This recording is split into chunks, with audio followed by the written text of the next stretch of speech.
Assalamu alaikum. Hello everyone. Welcome back to the channel. In today's video, I'm going to show you how to enable and disable safe search in Google on iPhone and iPad. So without wasting any time, let's get started.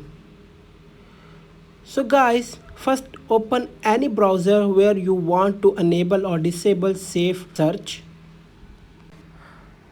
On the browser search bar, type www.google.com/safe search.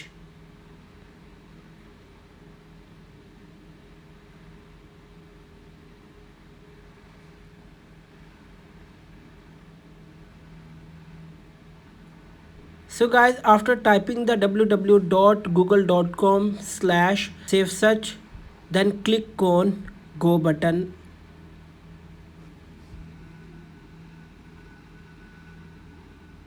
Now you will see this option explicit results filter.